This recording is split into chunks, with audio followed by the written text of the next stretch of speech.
نحمده ونصلي ونسلم على رسوله الكريم اما بعد فاعوذ باللہ من الشیطان الرجیم بسم اللہ الرحمن الرحیم۔ مرنے کے بعد برزخ، قیامت، آخرت۔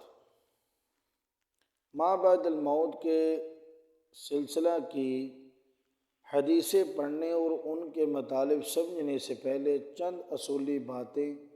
ذہن نشین کر لینی چاہیے۔ ان باتوں کے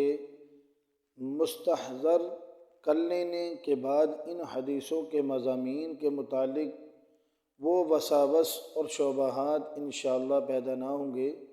جو حقیقت ناشناسی کی وجہ سے بہت سے دلوں میں اس زمانہ میں پیدا ہوتے ہیں۔ نمبر 1، انبیاء کرام علیہم السلام کا خاص کام جس کے لیے وہ مبعوث ہوتے ہیں، ہمیں ان باتوں کا بتلانا ہے جن کی ہم ضرورت مند تو ہیں لیکن اپنے عقل و حواس سے بطور خود ان کو نہیں جان سکتے، یعنی وہ ہماری عقل کی دسترس سے باہر ہیں۔ نمبر 2، انبیاء کرام علیہم السلام کے لیے یقینی علم کا ایک خاص ذریعہ جو دوسرے عام انسانوں کے پاس نہیں ہے، اللہ تعالیٰ کی وحی ہے۔ ان کو اسی ذریعے سے ان چیزوں کا علم ہوتا ہے جس کو ہم اپنی آنکھوں، کانوں سے اور اپنی عقل و فہم سے دریافت نہیں کر سکتے۔ جس طرح دوربین رکھنے والا آدمی بہت دور کی وہ چیزیں دیکھ لیتا ہے جن کو عام آدمی اپنی آنکھوں سے نہیں دیکھتے۔ نمبر 3، کسی نبی کو نبی مان لینا اور اس پر ایمان لانے کا مطلب یہی ہوتا ہے کہ ہم نے اس بات کو تسلیم کر لیا اور پورے یقین کے ساتھ ان کو مان لیا اور قبول کر لیا کہ وہ ایسی جو بات بتلاتا ہے جس کو ہم خود نہیں جانتے اور نہیں دیکھتے، وہ اللہ کی وحی سے اس کا علم حاصل کر کے ہمیں بتلاتا ہے اور وہ سب حرف بحرف صحیح ہے، اس میں کسی شک و شبہ کی گنجائش نہیں ہے۔ نمبر 4، انبیاء کرام علیہ السلام کبھی کوئی ایسی بات نہیں کہتے جو عقلاً ناممکن اور محال ہو۔ ہاں، یہ ہو سکتا ہے کہ ہماری عقل اور ہمارے حواس بطور خود اس کو سمجھ لینے سے عاجز اور قاصر ہوں، بلکہ ایسا ہونا ضروری ہے۔ اگر انبیاء کرام علیہ السلام صرف وہی باتیں بتلائیں جن کو ہم خود ہی غور و فکر سے معلوم کر سکتے ہوں تو پھر ان کی ضرورت ہی کیا ہے۔ نمبر 5، انبیاء کرام علیہ السلام نے ما بعد الموت یعنی عالم برزخ، عالم قبر اور عالم آخرت کے متعلق جو کچھ بتلایا ہے اس میں کوئی بات بھی ایسی نہیں ہے جو عقلاً ناممکن اور محال ہو۔ ہاں، ایسی چیزیں ضرور ہیں جن کو ہم اپنے غور و فکر سے از خود نہیں جان سکتے، اور اس دنیا میں ان چیزوں کے نمونے نہ ہونے کی وجہ سے ہم ان کو اس طرح سمجھ بھی نہیں سکتے جس طرح اس دنیا کی دیکھی بالی چیزوں کو سمجھ لیتے ہیں۔ نمبر 6، علم کے جو عام فطری ذریعے اور وسیلے ہمیں دیے گئے ہیں تھے، مثلا آنکھ، ناک، کان، عقل و فہم، ظاہر ہے کہ ان کی طاقت اور ان کا دائرہ عمل بہت محدود ہے، اور ہم دیکھتے ہیں کہ جدید آلات کے خارجی مدد سے ان کے ذریعے بہت سی وہ چیزیں ہمارے علم میں آ جاتی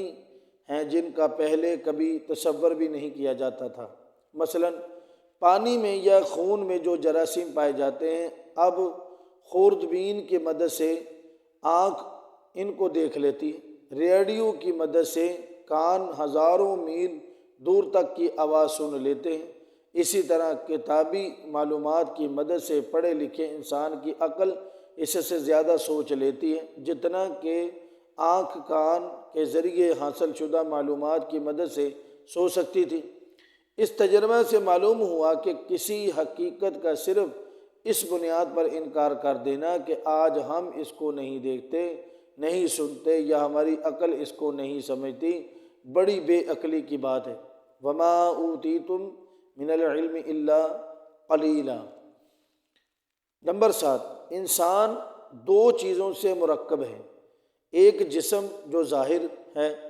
اور نظر آتا ہے، دوسری روح جو اگرچہ آنکھوں سے نظر نہیں آتی لیکن اس کے ہونے کا ہم سب کو یقین ہے۔ پھر انسان کے ان دونوں جزوں کا باہمی تعلق اس دنیا میں اس طرح ہے کہ تکلیف و مصیبت یا راحت و لذت کی جو کیفیت یہاں آتی ہے وہ براہ راست جسم پر آتی ہے اور روح اس سے طبعاً متاثر ہوتی ہے۔ مثلا انسان کو چوٹ لگتی ہے، وہ زخمی ہوتا ہے، یا مثلا وہ کہیں آگ سے جل جاتا ہے، تو ظاہر ہے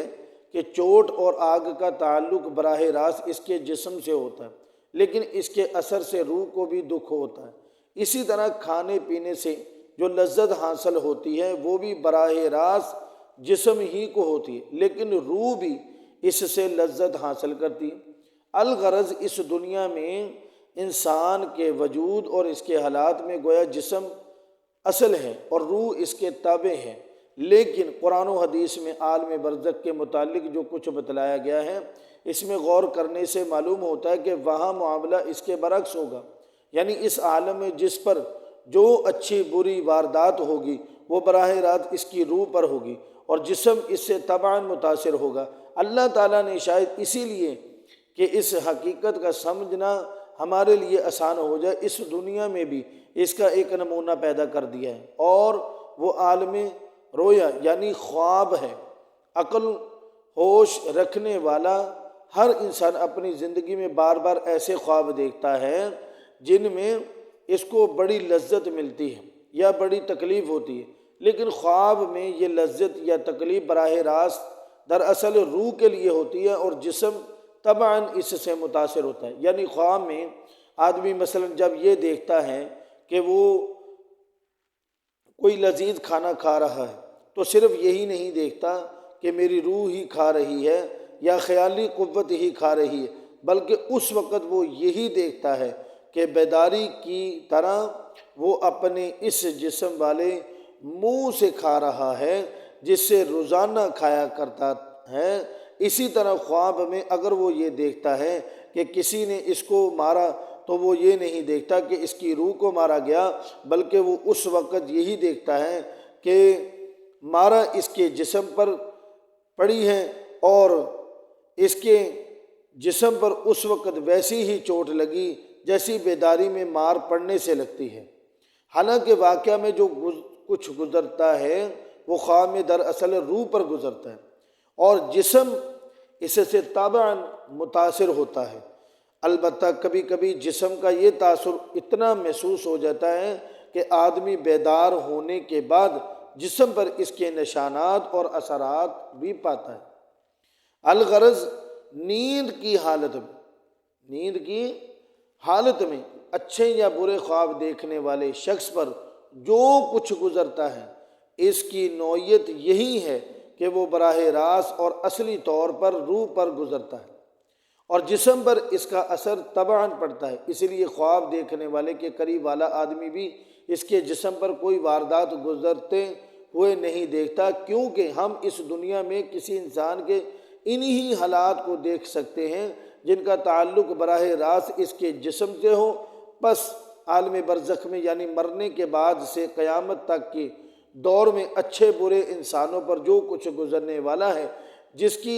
بعض تفصیلات آگے آنے والی حدیثوں میں رسول اللہ صلی اللہ علیہ وسلم نے بیان فرمائی ہیں، اس کی نوعیت بھی یہی ہے کہ وہ اصلی طور پر اور براہ راست روح پر گزرے گا اور جسم طبعاً اس میں شریک ہوگا، اور عالم رویا خواب کے تجربات کی روشنی میں اس کو سمجھ لینا کسی سمجھنے والے آدمی کے لیے زیادہ مشکل نہیں۔ امید ہے کہ اس دنیا اور عالم برزخ کے اس فرق کو جان لینے کے بعد وہ عامیانہ اور جاہلانہ شبہے اور وسوسے سے پیدا نہ ہوں گے جو قبر کے سوال و جواب اور عذاب و ثواب کی حدیثوں کے متعلق بعض ضعیف الایمان اور کم عقل لوگوں کے دلوں میں پیدا ہوا کرتے ہیں۔ اللہ تعالیٰ سے دعا اللہ مجھے